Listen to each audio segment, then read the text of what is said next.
Oh boy, Sam. Hey, hey, Shallan. Oh boy, this section of book on Sam and John's book club. Yeah. You want to start over? John? No, Sam. Sure you Life's don't about you don't living want in to the prevent the present. world from seeing that frankly appalling display of speaking skills? Life is about living in the moment. One day we'll all be skeletons, Sam. Here on this show, we only say good words with vindiction. Vindiction? Vindictitude. Vindictosity. Wait, let me look up vindiction now. I don't think vindiction's a word. Vindication? Okay, No. maybe. Wait. Vindication, I believe. What's the word I'm trying to think of? Conviction is what you're looking for. Conviction, you're right. Wow. Yeah, so vindiction's not a word, but it is an Urban Dictionary as Okay. a willful act of being vindictive, hateful, or vengeful. Yeah, I think you So nailed it. even the fake meaning is definitely not what I was going for. You know, Moash would approve of that word, I think.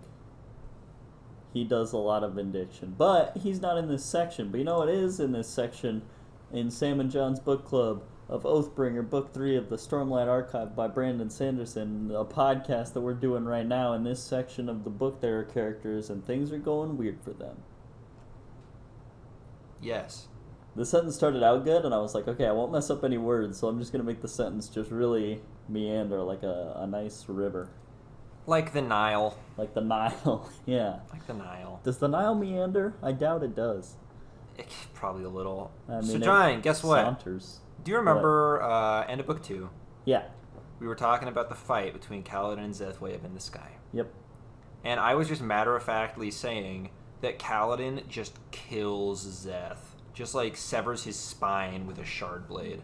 Yeah. Right? Mm-hmm. And you're like, no, he didn't. Mm-hmm. He just chopped his hand. Right. And he dropped the thing, and then Zeth died from falling. Yes. And I was kind of like, oh, weird. That's a weird thing to misremember, right? Mm-hmm. Mm-hmm. Guess what I learned? What'd you learn? That I was completely right and you felt doubly foolish? No, John. You were more right than I was, Oh, but cool. it All wasn't right. my fault. There are two versions. What? In the original version of Words of Radiance, Yeah. it did happen the way I said. Kaladin did kill Zeth outright during their duel in the sky. Okay. And then Brandon Sanderson decided to change it. And he released a second edition of Words of Radiance. And I think the only difference was that fight. Wow. Really? And I heard this from my good friend Lucas, so I looked it up. And then just shortly afterwards, it was actually commented by a guy named Matthew Braddock on our YouTube video. So thanks Matthew. Huh. And yeah, in the audiobook, Weird. it just Kaladin kills him, but that is not canon. Yeah. Right. I guess, like, because the audiobook would have come out when the book was first published, because that's, I think, how Brandon Sanderson does it, so... Yeah, but that's not canon. The canon thing is that Kaladin chopped his hand and he fell to death. Really? That's super Yeah, interesting. so I wonder, I'm going to go grab my book just to see if it, like, says second edition or something on it. Yeah, I don't know, but that's kind of whack. Okay, moving on to what happened this time in Words of Radiance. John, should I just keep going? I'll just keep going. All right, Dalinar Moving went on a to this diplomatic time, what mission. happened in Oathbringer, the book we're reading. Did I say? Oh, I did, didn't I? Okay. Yeah, I don't know where my copy is, but I'll look later. In Oathbringer, Dalinar went on a diplomatic mission to the Azish Empire to meet with our good friend to Gox, Azir. a.k.a. Yanagon, whose name I actually remembered this Yeah. week. Maybe for the Congratulations. first time. You did it. And yeah, I don't know. I was excited for this. I've enjoyed Dalinar's diplomatic endeavors. Yep.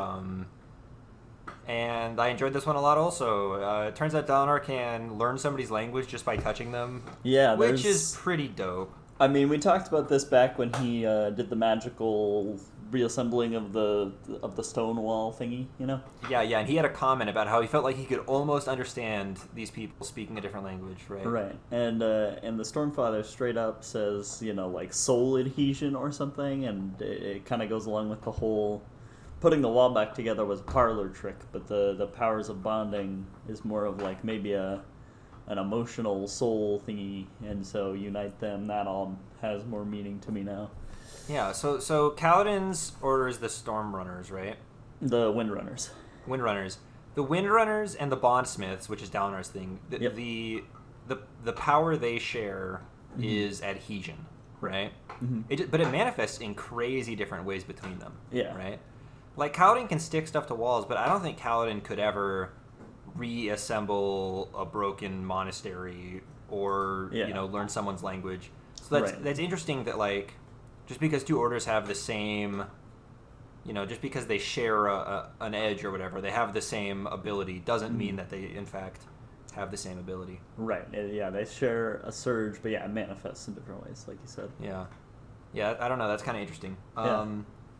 Either way, Dalinar's power to instantly learn languages is kind of cooler if you don't know he has it, right? Yeah, for sure. Because these guys are like, what, you learned Azish? And he's like, well, I recently had the opportunity. I had 10 minutes, yeah. yeah, and it's, I don't know, that was kind of fun. Because it makes him seem pretty dope. Right, pretty committed to the whole diplomat thing. And like, yeah, I just became fluent in Azish just in case, I mean, who knew? And and the line of one of like the guards, the guy that he grabs his arm to learn the language, he's like, this barbarian speaks our language, and he said he was saying it as if like a troll or a what's it called, a Kremling like started speaking Azish. Like it's that surprising to them that this barbarian learned their language.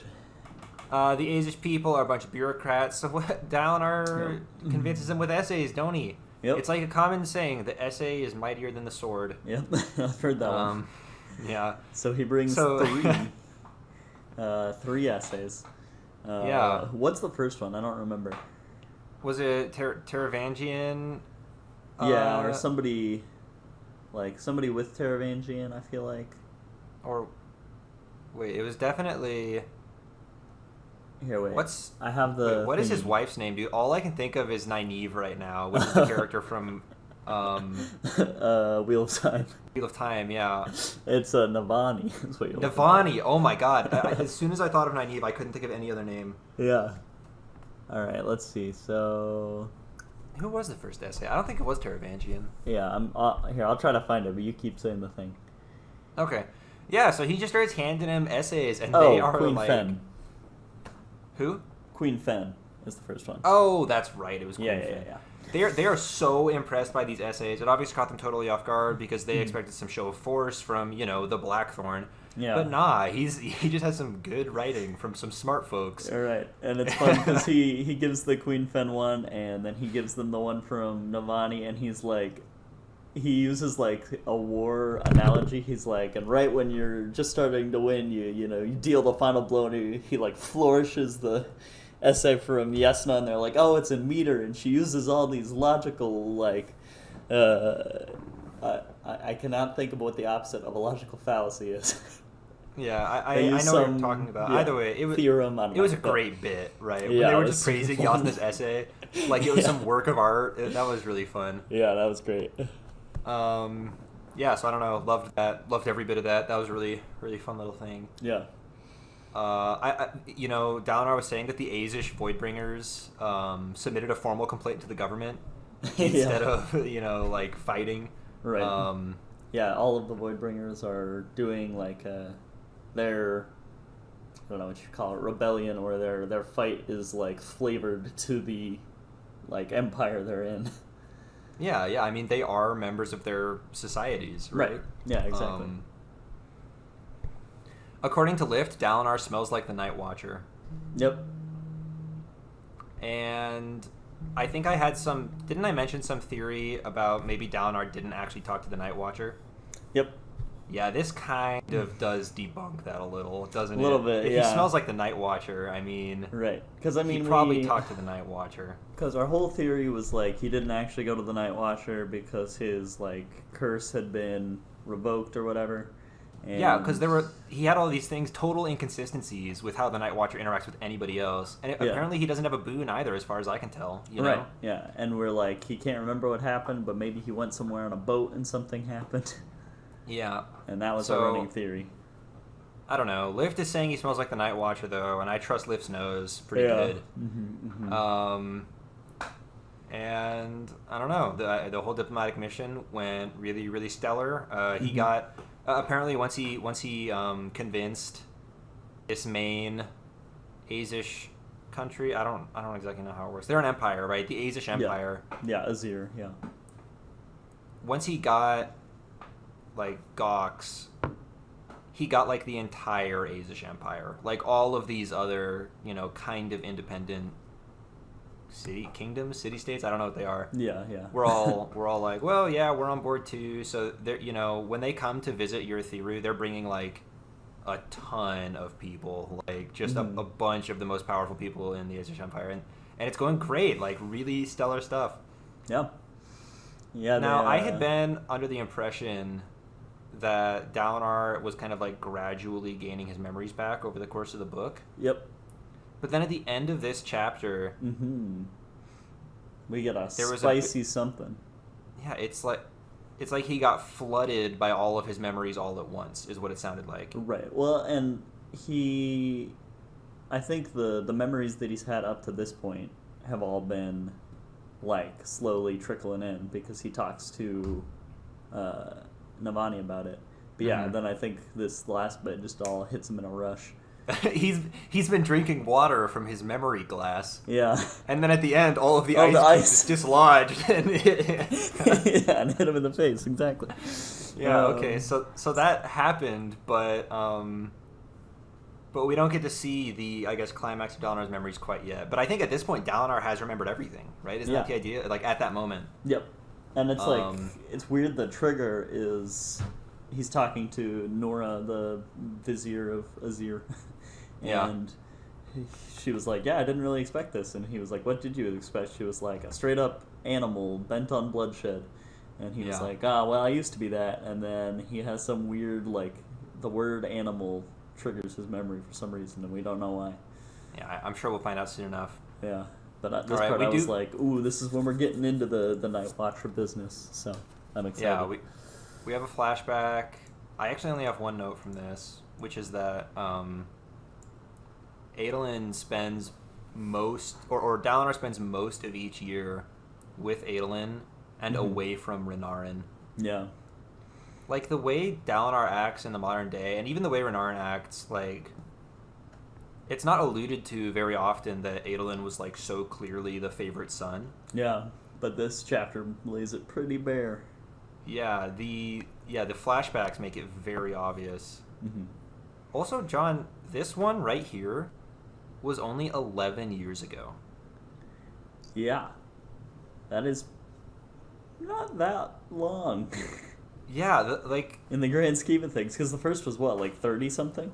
I'm reading these flashbacks and thinking like, oh, this was a forever ago, because Dalinar's like a different person now, right? Right. Yeah, completely. But like these ones right here, this part of the whole flashback sequence we're in, only happened 5 years before Gavilar's death. Oh yeah. Like we are not that far. As a matter of fact, it's probably like Probably like 4 years before Gavilar's death at this point, because my guess is that about a year has passed since we started this series, right? In book time. Yeah. I don't know. It's just like, this stuff really didn't happen that long ago. Kind of. Yeah.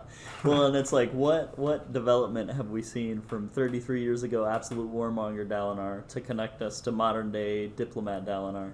It's like we're... Like, the only thing that changes in this flashback is we know that he, like, doesn't go out and party as much now. But he's still straight up warmonger, feeling the thrill. That's his life's purpose. Yeah. Like, I mean, at this point, Kaladin and Shallan have been born. Right, yeah. Right? And they're probably all, Kaladin's probably, his brother's probably giving him shiny rocks. Yeah.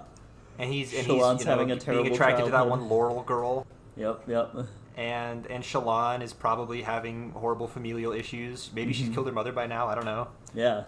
It's like the only like character development of Dalinar that looks anything like the Dalinar we know and love today is he like kind of enjoys spending time with one of his sons, which doesn't seem very warmongery, but at the same time he's teaching him about war. So that chapter where he was like, "I'm a father. Everything is different now." You know, that was like, "Oh, okay." And then, well, yeah, cool. Maybe and not. then, so Evie is super upset because they've been out, you know, at pretty much at war this whole time, right?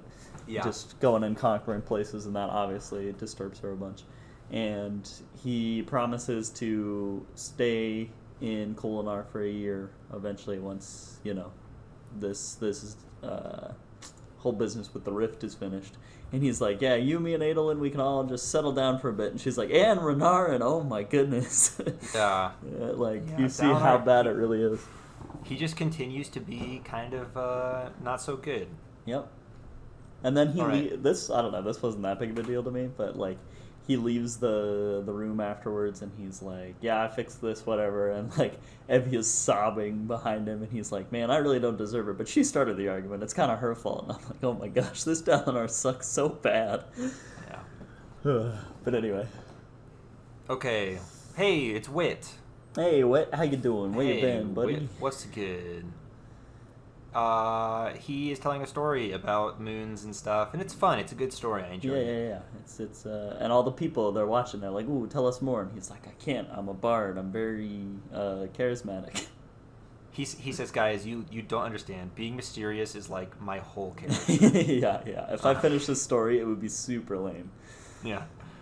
So at the end of this story, this queen had a kid with one of the moons. Mm-hmm. And that kid had pale blue skin. Doesn't Axes the Collector have kind of bluish skin? Oh, jeez. Isn't that a thing? I don't remember, but I wouldn't be surprised if he did. Let me look it up really quick. Okay. I hope I don't get any spoilers here. Yeah, this whole story kind of reminded me of what is it? Is that the first season of Avatar: The Last Airbender, where they go to the Northern Water Tribe? Axes does totally have pale white skin verging on blue. Ah, okay. Well, there we go. Wait, so is he from Aemia? Yeah, I thought so. So did I, but now I'm not. Like, we've been saying that this whole time. The thing is, though, the reason I asked about Axes is because this pale blue skin kid from the story, he went on. He was like the people of Natin, according to Wit at the end there. Oh, yeah. I don't remember. The thing is, I read this like a week ago now, so it's hard to remember exactly what I said. But yeah. I mean, I didn't even I totally forgot the Axes thing, so that wasn't in my mind at all. The vibe I sort of got, the thing that's kind of sticking with me, and I'm not positive this is true. Mm-hmm. It kind of sounded like from the story that this pale blue skin kid ended up being like the Abraham of the Natin people, right? Oh, yeah, I could. Where all the Natins ended up being his descendants, or whatever. Yeah, I guess you could. Yeah, that seems like a pretty fair interpretation. I don't know. I was just thinking about the the episode of Avatar the whole time I was listening or reading it. Like where Sokka's girlfriend, what's her name, Yui? Yeah, I think so. Yeah. That's I don't know, that like for some reason while reading that story that was all the imagery I was getting was just that episode.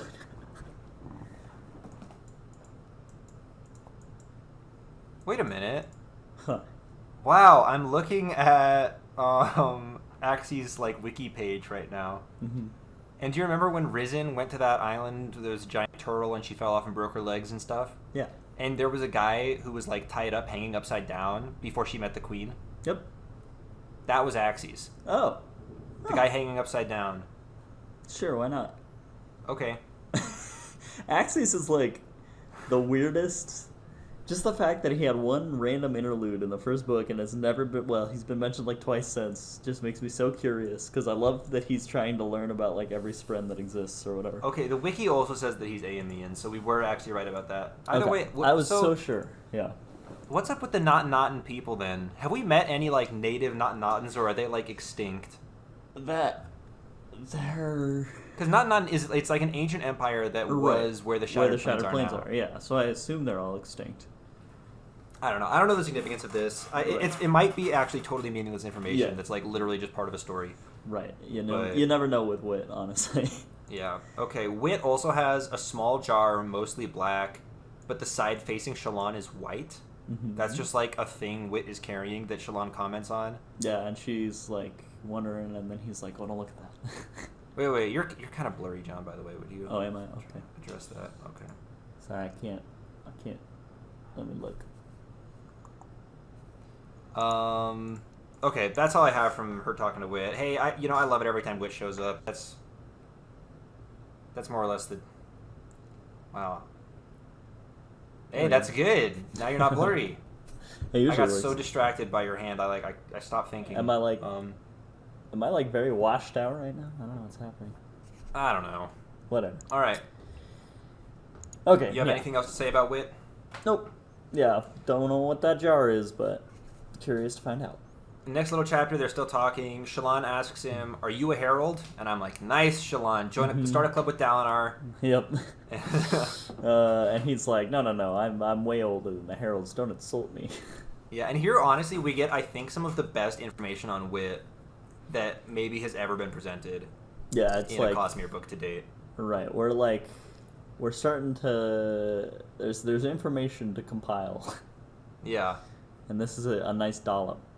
It comes from this one little bit of dialogue.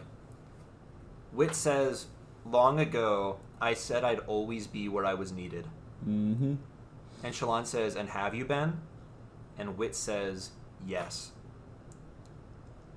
And this kind of makes it sound like Wit has some Pirates of the Caribbean style compass. Ah, sure. That instead of pointing him towards his heart's desire, it's just pointing him towards where right. he needs to be. Yeah. And he doesn't know why he has to go there. He just knows. I think I brought this up in the podcast one other time, but it's the sundial from the D&D campaign. That is a much less relatable reference, Yes. I suspect, for much of our audience. Uh-huh. Yeah, well, that one pointed to what? The greatest threat the world was facing or something? Yes. So, same deal. Yeah, I don't know. Every time Witch shows up and he's like, yeah, this part I was like, okay, yeah, this is like more or less what we suspected. But him saying yes, now I'm like, okay, more mystery. How does he know where to go? But, yeah, we'll find it. Just release the Dragonsteel books, Brandon Sanderson. Let's get it over with, huh? Wit did not know that Sadeas died, so Wit is not omniscient, which is good. Yeah, thank goodness. You can't be sure. I like that they're like, Sadeas died, and Wit was like, oh, and I wasn't there to see it? Bummer. Yeah. But, so... also, we confirmed that the Unmade in the city is indeed the heart of the revel. Yep. Yeah. Yeah. Which sounds very culty in the first place, so... It does. It's also just a really cool name. It is, yeah. For, like, an big evil thing. Yeah. Yeah, that's pretty much that chapter.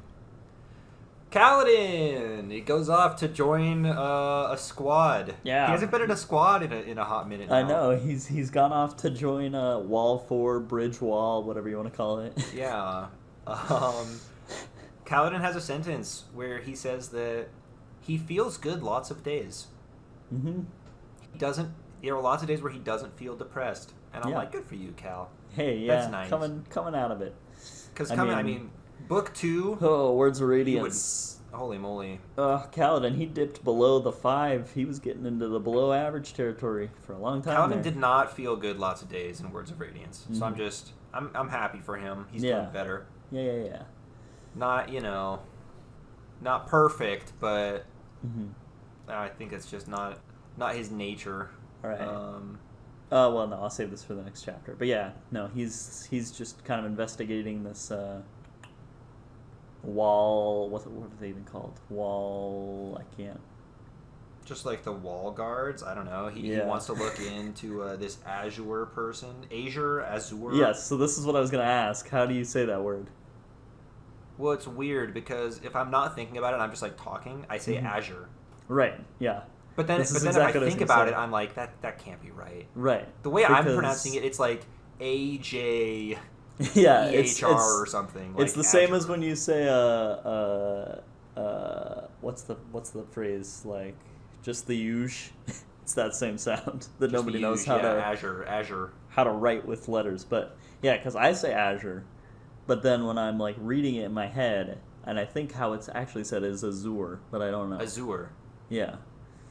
I think that's how that word's supposed to be pronounced, but I don't know. Azur. Yeah, Azur. I think it's Azur. Azur. Is I feel like that's right. Well, here, Sure? let me. I'm gonna find a YouTube video to tell me how to pronounce it. I think I'm probably gonna keep saying Azure. Yeah, Azure sounds the coolest. That's for sure. I think after reviewing it for a couple of seconds right now, I don't want to have to say the 3-syllable Azure when I can just say Azure. Oh, never mind. That's right. It's Azure. It's Azure. Woo! According to this YouTube video. All right. And well, also good thing we sorted that out. The first link after it is to the word Chipotle, and I've always wondered. What? It's Chipotle.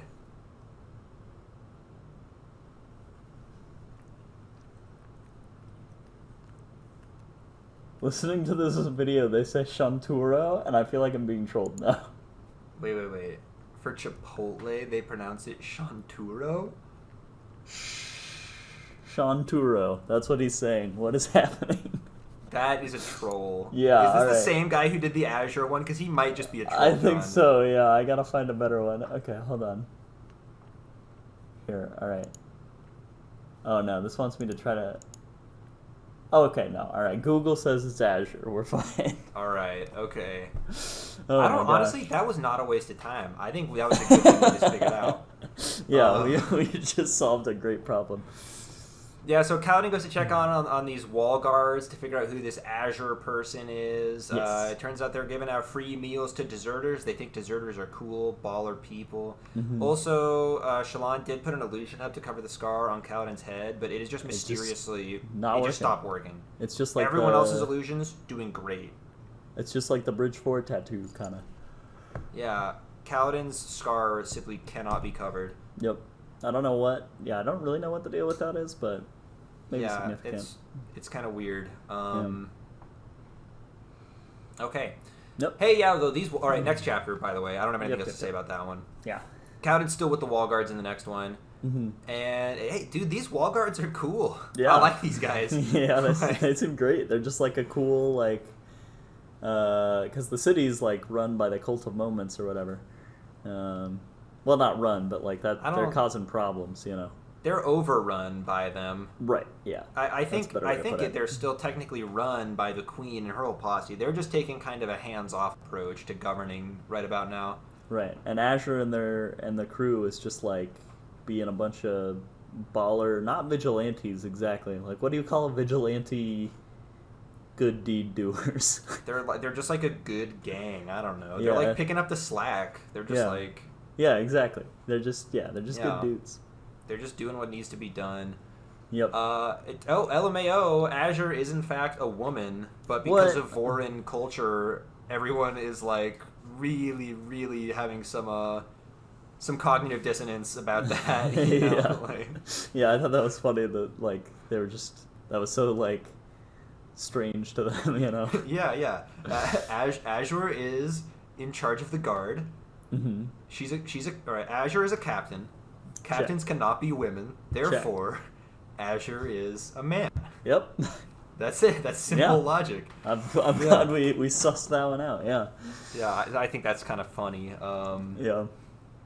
So, according to Kaladin, the sword she has an otherworldly look, but she doesn't dismiss it. Okay. Right. It does not have a gem in its hilt. Right. But it does appear to be a shard blade. Right. So, seems to me like we got a radiant on our hands. But one that acts kind of strange, given that they never dismiss it. Or it could be a herald sword. It could be an honored blade, yeah. Could be an honor blade. Yeah. But you can dismiss honor blades, can you not? Can you? We're not sure, because in the last section, Dalinar gave... what's his name? Town's blade to Bridge 4 to like practice with, and he was like, I think you could dismiss it, let me know. I think you can. Probably can. Because Zeph did it all the time, didn't he? Did he? Yeah, because he like had it when he was like a total slave and had no worldly possessions whatsoever, but he still had that just ticking behind, you know. Yeah, you totally can. Because Zeph did it all the time. He did? Yeah. I can't remember any specific times. Yeah. No, well, I remember because he was traded so often between like his like slave holders, like not Taravangian, but like before that he was just tossed around all the time.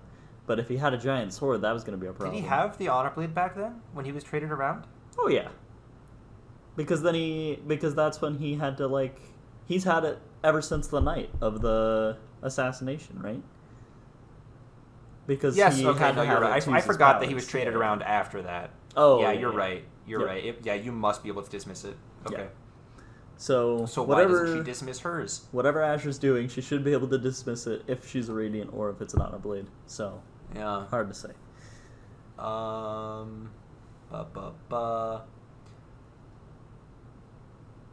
Kaladin supposes that she must be a Radiant. Yep, that's why I was like, okay. Yeah, Radiant it I is. buy it. But yeah, it could be an Honor Blade. But yeah, the wall guard's cool. They're like, hey, join our club. And Kaladin's like, I mean, I'm kind of already in charge of a club, but maybe, I don't know. He seemed like my kind of folk. Yeah, I mean, Kaladin is like kind of having fun with these guys. You know? Yeah. He's like, I don't know, this isn't so bad. Right, they're broing out. Yep. Oh, we head back to the Dalinar doing stuff? Yep. Back to another flashback. Oh, that's right. Dalinar is back. He's now returned to the Rift. He actually decides to go parley with this kid that he didn't kill a long time ago. Yeah, he feels kind of bad that Evie is like, hey, could you stop killing people? He's like, I'll try. And it maybe works. Yeah, I mean, he's kind of going for it. So he goes and talks to this guy, and they've kind of concocted this plan about how maybe he can get the Rift to like cooperate without having to actually kill anybody. Right. However, the guys at the Rift are like, oh, actually, there is a traitor amongst you, right? Yep. And it's Sadeas. Yep. Bum, bum, bum, bum. But, no, John, way. We know that Sadeas was not a traitor back then. Mm-hmm. At Gavilar's death, Sadeas was still, like, fully on their side. Right. He was the guy, he was the decoy, like, the night of the murders. Clearly he was still cool with hanging out with everybody. Yeah, so what's going on here is what I'm asking. No idea. Because I was thinking about that too. I was like, because I think there was even some specific mention, I don't know for sure, I think this was back in the first book, that like around the time of Gavilar's death, like they were still all buddies, you know, like Dalinar didn't have a problem with him. They were like the three amigos. Right. So if he had been a traitor, I don't think they would have gotten over that in the time such that he would be the decoy for the king, for Gavilar. The Trinamic Trio. The Trinamic Trio. The threesome, some call it. Something's going on here, but we don't get to find out until actually the first chapter of next week is another Dalinar chapter, another flashback. Yeah, after the first one in this section, I just only wanted Dalinar chapters. Oh, really? I was hoping they were all going to be the modern day, like... Well, I guess this is kind of because all the memories are coming back. I just want to know what happened. I want to get to the Night Watcher stuff. It's got to be in this book, you know? Yeah, I think we're coming up on it.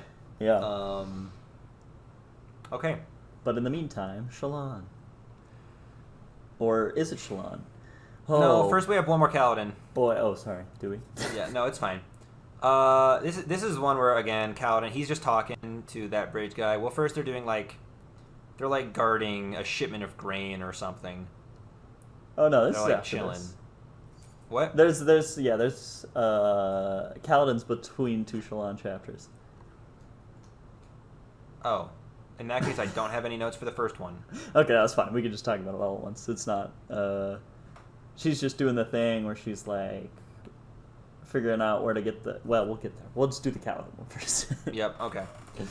I really don't have much to say about this. Kaladin's just, chilling with these guys, talking to him, trying to figure stuff out about Azure and whatnot. Yep. He is, even kind of yelling some orders, because, of course, Kaladin is used to being in charge of the squads he's a part of. Yep. And he's, kind of embarrassed by it. And the squad leader's like, "Oh, don't worry about it." And he says the no line, worries. "I suspect you'll end up as a squad leader before too long." And I'm like, "Ha ha ha! If only you knew." Yeah. I saw that little line. Yeah, this Kaladin kid, he's showing a lot of promise. I think he might make something of himself someday. Yeah, really. Okay, I'm good to talk about Shallan now. All right, yeah, no, that's pretty much it. So, these whole 2 chapters, Shallan's just going like full on Robin Hood, but with a lovely dose of like multiple personalities. Yes. Like, I worry about Shallan so much all the time. Well, we've talked in like the last 2 sections about being like, when's she gonna crack? And it turns out now, sort of. I mean, we're seeing like, before we were seeing like red flags, but they were really far away, and we're like, I don't know, that could be pink. Is that maroon, maybe? And now it's we got closer. I don't think I've ever had a question about them being red, John. Yeah. Because like now she just commits to the role too hard, you know? Yeah. So yeah, she's going out as Vale. She is stealing food from the rich and giving it to poor people, like just handing it out like by the sackful to beggars. Literally like candy. Yeah. Yeah, and she's like really enjoying it, and she feels like she's doing some really good stuff here, and she feels like, she even says that this handing out food stuff feels more real and more important than their actual mission of like opening the Oath Gate. Yeah. However, those are our Vale's opinions, of course, and not Shallan's. Yeah. Oh boy. But yeah, holy moly. Shallan is, in fact, delivering so much food that she's becoming a bit of an urban legend. She's getting called Swift Spren. Yep, which is literally Robin Hood. yeah, and I literally have the words Robin Hood in my notes here as well. So. Yeah, it's pretty dope, but... Yeah. Oh, man, it was just the part where she's, like, in the mansion, and she's robbing the thing, and she's disguised as the rich lady, and she's like, I need to kill the inferior rich lady, and then she comes out of it, and she's like, whoa, what the heck? Yeah. It's, oh, jeez, Shallan, come on now. Yeah, she, rein it in. She really commits. Yeah. You know, who's the actor that played Lincoln in the famous movie Lincoln? Oh, God. Is it Daniel Day-Lewis? Is that his name, or is that I think it might be Daniel Day-Lewis. Okay. I think it is.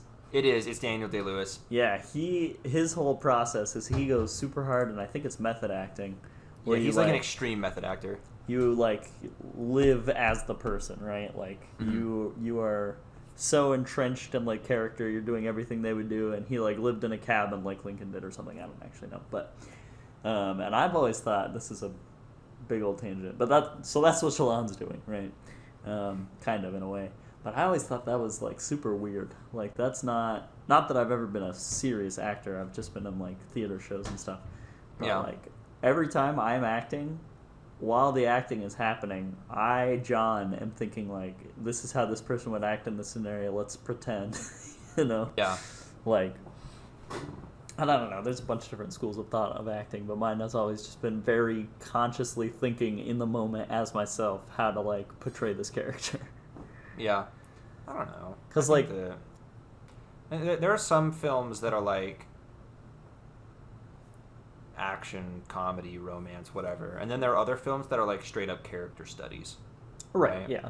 No, I think that in straight up character studies, where like the point is to like watch the movie and feel like you are getting a really good look at another person, not the actor, but the person they're portraying, right? Right. No. In those, I think the actor's going like out of the way to like really become that person is kind of dope. I don't know. No, and I'm not trying to like say that any like what's the word, like any style of acting is worse than any other. Yeah. It's just but like when you had we Jared theater, Leto you know, method acting to prepare for his role as Joker in Suicide Squad. Yeah. And he mailed his co-actors dead rats and stuff. That was a real thing? That happened, yeah. Oh, I think that is not only inappropriate, but also probably not very helpful. Yeah. I really doubt that did much to improve his performance. Right, that sounds like a thing that he was like, oh, this will be a real fun story for the media. Yeah, maybe it might have been a publicity stunt. Yeah, because like I don't know, the whole point I want to get at this is like a lot of the times, because you and I have done a lot of theater through our entire life. Yeah. And I just remember so often, especially in the group that we were in as kids, like saying like you got to get into character, you know, and I always thought that was really dumb. Yeah, I guess I'm probably the same way, because even when I'm like in roles that are a little bit more serious and a little bit more emotional, Mm-hmm. I don't. I'm not like trying to be the character. At most, I'm trying to like channel a real emotion Sam once felt. Right, exactly. Right? That's exactly what I do. Yeah. Mm-hmm. Like, yeah, Like a sad thing is happening, and I think about a sad thing that happened to me and how I felt then, and just use that. The reason I don't like become the character though is because I just think I'm not able to. Right. I'm just not that good of an actor. No, yeah, But that's my thing too. Yeah. If that were like, I don't know, I don't know. If I had the ability to like really become the character, or like, I guess I've just never tried, but it might be awesome. Yeah. I don't know. Because that's the thing. Yeah, I'm thinking like if I was in a movie, and this is just an example, I can't think of one, but let's say it's some movie about like a serial killer, right? That's a pretty popular thing. And you're like really getting, like you said, like it's a character study, an insight into how they think. I feel like you would want to be in the mind of that person for it to portray it the best way. And I don't know if I could do that or not. Yeah. But yeah, it'd be interesting to try. Either way, I think that no matter how much you think that character acting is good or bad, we can all agree that Shallan takes it a bit too far. Right. Shallan and Jared Leto. Cut it out. Yeah, I say that I have the note here. Wow, Shallan is getting awfully distracted, which I think is after she says that this is fun, way more important than actually unlocking the Oath Gate, right? Yeah. Shallan develops another personality, which is in fact Swift Spren herself, the urban legend. Right, and I'm like, oh man. She is like kind of giving off some vibes, almost like, remember when Katara in Avatar: The Last Airbender was like that the river lake spirit or deity whatever. or whatever? Yeah. Uh-huh. That's like kind of what Shallan is doing now. Yep. Yeah, 100%. And it's like this couldn't help but feel like Shallan is like has some sort of addiction or something. Yeah. She's like, "Oh man, I'm only doing cool like things when I have the personalities." And this is becoming a problem, but the more personalities I slap on, the better we'll be. It's like, man, I only need 2 pills of Vicodin to get through the day. But, oh man, I'm feeling kind of down today. A couple more pills of Vicodin will solve that, right? Yeah, I don't know. So Shallan, she decides to go off as this Spren and approach a group of people wandering around in the Cult of Moments to, like, get in with them, you know? Yep. And she kind of, like, tries to channel, like, their feelings and, like, get into their heads a little bit. Yeah. And when she does, like, the Unmade seems like it's able to speak directly into her mind. Yep. It's even addressing her like, Shallan, I'm not your enemy, you know? Yeah, it gets very... And she gets, like, totally, like, carried by this current and is, like, just following these people, and she ends up, like, finally shaking herself out of it and not even knowing where she is, right? Mm-hmm. She was just, like, chilling, walking around with these people as a Spren for a while. Yeah. Very freaky. Yeah, but she eventually shakes out of it, and she tells them all to go home. She goes back, and as she's heading back to their place, she's like, all right, time to go back to being Shallan. And there's the line, Vale was reluctant to give up control. Uh-huh. And then a little bit later, she finally let go. Yeah. Oh, boy. Oh, man, I was worried. Like, right up to that point, I was like, maybe I'm blowing this out of proportion a little bit, you know? Like, even then, I was like, I put the rose-colored glasses back on, and the flags looked okay. Yeah, and I mean, dude, there was even the freaking line where she was like, maybe she would go find that Kaladin guy and, you know, flirt with him a little bit. That was what Vale wanted. Oh, but Brightness Radiant doesn't want that. She respects Adolin. What does Shallan want? Does Shallan even want anything? Well, it doesn't really matter. And I'm like, no, it does matter, Shallan. Oh, like, boy. Yeah. It reminded me of back when she told her, like, cool group of deserting people that, you know, that Vale and Shallan were one and the same, and Vatha was like, oh, I assumed Vale was the real one and Shallan was the facade, and she was like, they're both fake, and I'm like, oh, you're not doing any good for either of our mental health here, Shallan. Yeah, so, I don't know, holy moly. Yeah, crazy stuff. Either way, She goes on in. The king, Elokar, sees pattern on her skirt, right? Mm-hmm. And he says, "It seems familiar to me." Yep. And hey, John, remember back in book 1 when Adon was being all or Elokar was being all paranoid, and he said that he was like seeing faces in mirrors, and I commented on it. Yes. Oh my gosh, I didn't think about that. I totally remember that though. Oh man. I don't know. Oh, I hate it. Maybe Elokar is getting scouted to be a Knight Radiant. Oh wow. Huh. Yeah. What the heck? Huh. I don't know. Yeah, I like that maybe. theory. I like that. We'll run with that. We can use that. Huh. Wow. What a world. And that's it, isn't it? That's the section. Yep. We did it. We read the whole thing, and we even talked about it. Yeah, I feel like these chapters, aside from the first one, weren't like that crazy, but the Wit one was. But like there are a lot of implications here. You know, now we have things to think about going forward. Yeah. So that'll be fun. Next section here. Yep. Start out with a flashback. Doozy, and then we just go into a ton of switching back and forth between Kaladin and Shallan. Yeah, it's a lot of chapters. And yeah, we'll see what shakes out. Okay, so next time, John. Yeah.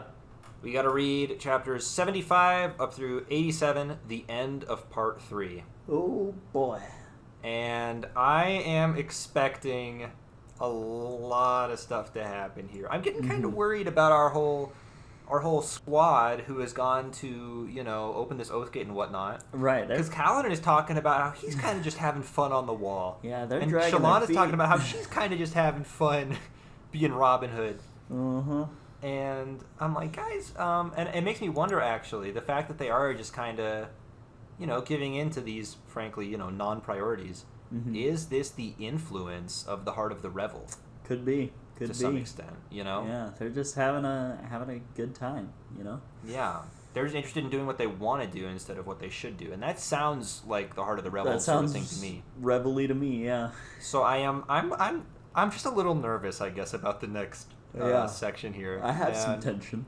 I'm also hungry. Could be that. Wow, and after this, we actually only have 4 more readings in the whole book. Oh wow. Yeah, I was noticing that they're going to get long. Okay, hey, but yeah, next week, 75 through 87. Thanks for watching / listening. Stay groovy. Stay groovy.